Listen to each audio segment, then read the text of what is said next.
This is a lot of conversation around the Fed and what's going to happen. We pretty much know what's going to happen at this stage.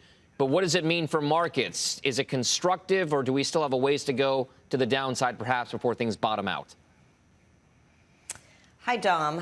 Well, of course, this is the big day, and everyone's going to be trying to read tea leaves.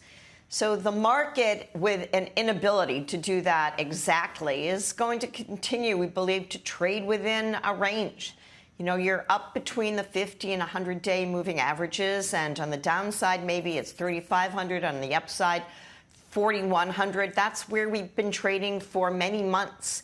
And on days when the market feels optimistic that either the Fed is going to slow down the rate increases or the economy is slowing but not going into recession, we trade higher. And on the days where people become pessimistic that higher rates are going to go on for longer and that the economy maybe is a little bit stronger and there's too much demand and inflation will remain in place and the Fed will remain tough, well, that's when the market trades down.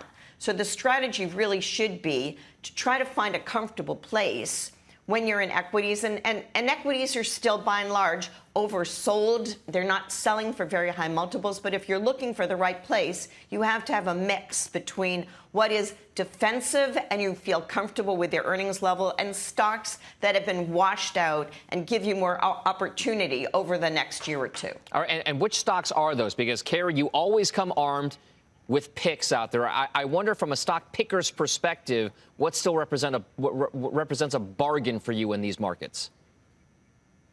Yeah, so if we're looking on the side of companies that can continue to perform and meet expectations, and we feel good about and have been this year, Booz Allen, they are a defense contractor. They're not recessionary. They have a great business in place. And, of course, when there's conflict around the world, that has been a positive.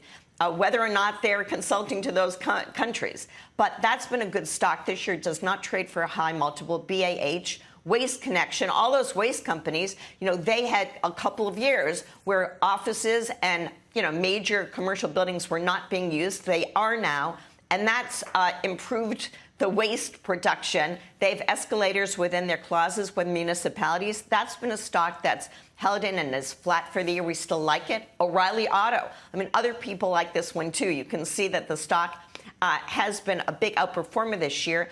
But as long as people are, you know, still driving, can't buy a new car, hard to get a used car, much more do-it-yourself car repair and professionals working in your cars, that's been a great one. We still like it. But on the side of stocks that have been hammered and we think have opportunities right now, I'll give you two.